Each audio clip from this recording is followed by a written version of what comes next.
આગામી દિવસોમાં નવરાત્રિના તહેવાર શરૂ થવાના હોય, જેથી આયોજકો દ્વારા તડામાર તૈયારીઓ શરૂ થઈ ચૂકી છે.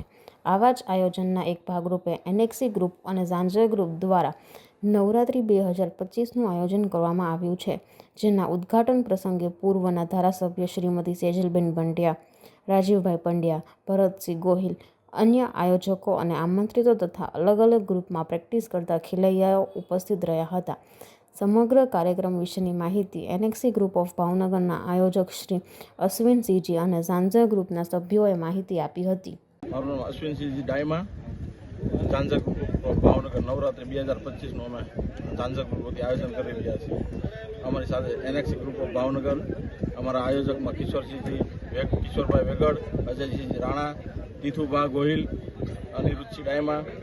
અમારી સાથે મીડિયા પાર્ટનર તરીકે સંદેશ મીડિયા છે, બાબા સાઉન્ડ, અને સિક્યુરિટીમાં ગણવી તો ભાવનગરની સારામાં સારી સિક્યુરિટી કાવ્ય સિક્યુરિટી સાથે અમે 2025નું ઝાંઝરમાં આયોજન લઈ અને શહેરની મધ્યમાં આવેલું લોન ઓલું સરસ મજાના ગ્રાઉન્ડમાં 2025ના દાંડિયા રસ લઈને આવી રહ્યા છે. નવરાત્રિના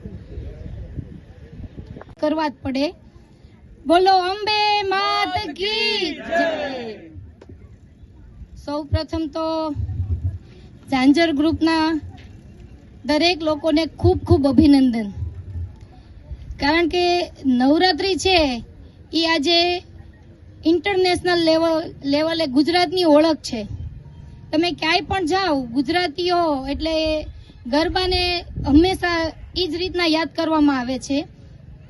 અને આપણે પણ ગમે ત્યાં બેઠા હોઈએ, જો નવરાત્રિ માટેના કોઈ ગીત શરૂ થાય તો આપણા હાથ પગ છે એ ઓટોમેટિક એની એક હરકત કે એમાં આવી જ જતા હોય છે. પહેલા તો એવું હતું કે બેનો આપણે લોકો તો નવરાત્રિની તૈયારી ઘણા સમય અગાઉથી કરતા, પણ હવે આખો ટ્રેન્ડ ખૂબ જ બદલાઈ ગયો છે. નવરાત્રિમાં લગભગ માર્ચ એપ્રિલથી બહેનો તો તૈયારી કરતી હોય છે, પણ ભાઈઓ પણ તૈયારીઓ કરવા માંડતા હોય છે, કારણ કે 10 દિવસ અલગ અલગ પોશાક પહેરવા, તૈયાર થવું અને મન મૂકીને નાચવા માટે લગભગ 3-4 મહિના અગાઉથી જેમ ખેલૈયા તૈયારી કરતા હોય છે, એવી જ રીતના આપણે જે નવરાત્રિ ખૂબ માણીએ છીએ એની માટે આયોજકોએ પણ આટલા બધા અગાઉથી તૈયારી કરવી પડતી હોય છે. અને આજે આપણે જ્યારે ઝાંઝર ગ્રુપનો આ લોગો છે એ ખુલ્લો મૂક્યો છે અને અમારા પત્રકાર ભાઈઓ છે એ લોકો સુધી પહોંચાડશે, એટલે આખા ભાવનગરીઓમાં પણ નવરાત્રિનો માહોલ ઓટોમેટિક આવી જ જવાનો છે.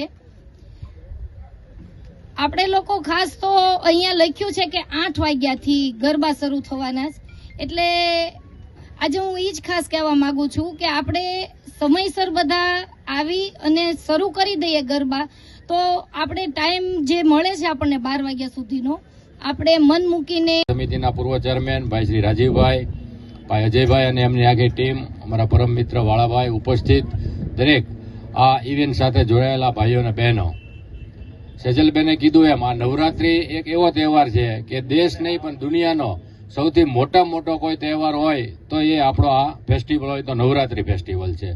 અને આમ પણ મેં કીધું એમ આ બહેનોનો તહેવાર ગણાય. બેને બોલી લીધું છે એટલે વધારે નથી બોલતો, પણ આ જે ટીમ છે આયોજકોની, એ ટીમે કદાચ સ્થળ આ ઘણા બધા બદલ્યા છે. અજયભાઈ જવાહર મેદાનમાં કરતા અને ઇસ્કોનમાં કરતા ખૂબ જ અનુભવી ટીમ છે. અને આપણી જે ભાવનગર શહેર સંસ્કારી નગરી તરીકેની જે ઓળખ છે, એ ઓળખને અત્યાર સુધીમાં એમને જેટલા આયોજન કર્યા છે એમાં ક્યાંય આંચ આવે એવું કોઈ દિવસ એમના આયોજનમાં બન્યું નથી. એ જ રીતે આ પ્રસંગ પણ જે આવનારા દિવસોમાં આપણે છે 9 દિવસનો, એ સુમેળ રીતે આપણે આ પસાર થશે. અને ભાવનગર તો અમથી કલાનગરી, સંસ્કારી નગરી કહેવાય છે. આ વિસ્તાર પણ ખૂબ ડેવલપ થયો છે બેનના પ્રયત્નોથી, બેનના ઇન્ફ્રાસ્ટ્રક્ચરના કામો છે, એટલે અહીંયા વસાહત પણ મધ્યમ વર્ગની વધારે છે. એટલે અહીંયા તમે જે આ સ્થળ